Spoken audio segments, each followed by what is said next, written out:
Bonjour, je m'appelle Léna Gorgé, je suis médecin pédiatre FMH et je suis l'initiatrice d'un projet de centre axé sur le neurodéveloppement. Aujourd'hui, j'aimerais vous présenter Madame Katia Fernandez, qui est la maman d'un de mes patients en tant que pédiatre. C'est le petit Kenzo de 4 ans que je connais depuis sa naissance. Je vous laisse raconter un petit peu votre parcours et notre parcours ensemble en fait. Depuis les premiers symptômes précoces de Kenzo jusqu'à l'annonce du diagnostic. Et votre parcours aussi antérieur et transitoire au Portugal. En fait, au Portugal, j'ai été déménagée pendant quelques mois au Portugal et Kenzo, ça a commencé à présenter les premiers symptômes à l'âge d'une année et demie, à laquelle j'ai parlé quand même avec ces médecins au Portugal, qui avaient quelque chose d'étrange par rapport à Kenzo.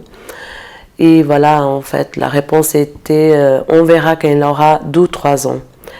Là, je vous ai appelé comme pédiatre de mon enfant et voilà que vous m'avez pris au sérieux.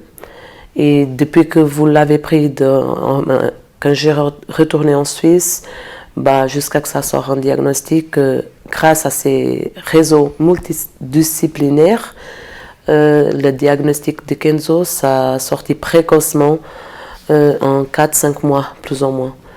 Et avec tous ces réseaux de psychomotriciens, de logopédistes, de neuropédiatres, psychologues, en fait, avec tous ces réseaux, je me sentais rassurée.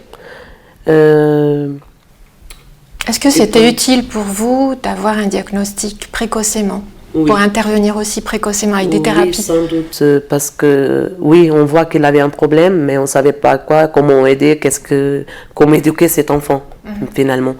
Et c'est vrai qu'avec ces diagnostics précoces, ça nous a aidé, ça nous a changé la qualité de vie. Ça a aidé beaucoup mon fils parce que en fait, Kenzo, il ne permettait pas qu'on le touchait, il ne regardait même pas son prénom. Et au jour d'aujourd'hui, 12 ans passés, mon fils, il nous regarde, mon fils, il parle. Très peu de mots, mais il parle déjà. Il est beaucoup autonome. Et tout grâce à ces réseaux multidisciplinaires, parce que sans ça, la qualité de vie, elle n'était pas là. C'était des crises, c'était des angoisses, parce qu'on ne savait même pas qu'est-ce qu'il avait. Il y a tout ce qu'on a eu dans cet chemin précocement, ça nous a beaucoup aidé pour accepter aussi notre fils. Voilà, c'était un parcours douloureux. Douloureux, oui. Mais est-ce que ça vous a aidé quand même à surmonter finalement cette peine d'avoir un diagnostic précoce? Oui, et je me sentais beaucoup entourée avec toute cette équipe parce qu'en fait, on se sent perdu. Oui, ça tombe en diagnostic, et après on fait quoi? Peut-être dans un autre endroit, je n'avais pas ce soutien que j'ai eu par rapport à cette équipe multidisciplinaire. Mais oui, on a besoin pour la qualité de vie de notre enfant. Parce que nous, on pense plus tard, mais l'enfant, il faut agir le plus précocement. Il faut accepter qu'il y a un problème, il faut agir, demander d'aide. On a besoin de penser qu'il soit le plus autonome possible, plus rapidement. Oui. Est-ce que du coup, pour vous, ça a un sens, cette idée d'un centre avec un pôle médico-thérapeutique multidisciplinaire relié à une passerelle de pédagogie différenciée ensuite, pour permettre aux enfants d'avoir un bagage d'outils pour démarrer les premières années de vie avec un trouble de neurodéveloppement?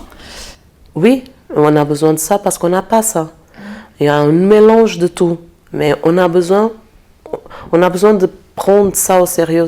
Les autistes, ce n'est pas des handicapés, soit physiques, soit mental totalement.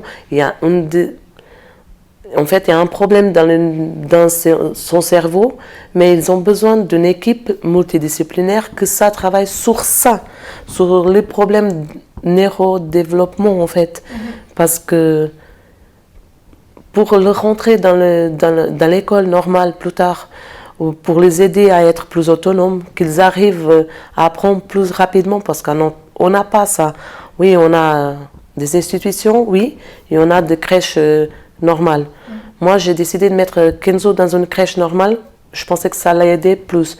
Mais bien sûr que si je me projette dans l'avenir, un centre pareil, on a besoin pour nos enfants autistes. Donc vous êtes à mes côtés, à fond. À fond, à 100%, à 1000%, parce que je sais que j'ai besoin plus tard pour mon fils. Parce qu'aujourd'hui, il a 4 ans, mais demain, il aura plus. Il n'y a pas de soutenu comme un projet pareil. Oui. Donc, ensemble, on va développer ce projet et puis aller s'engager dans la promotion de ce projet le plus possible pour qu'il soit réalisable. Et je demande à tous les parents, que ce soit parents d'autistes ou pas, il faut nous soutenir parce qu'on va vraiment avoir besoin de ça dans notre futur. Merci infiniment pour vos dons. Merci.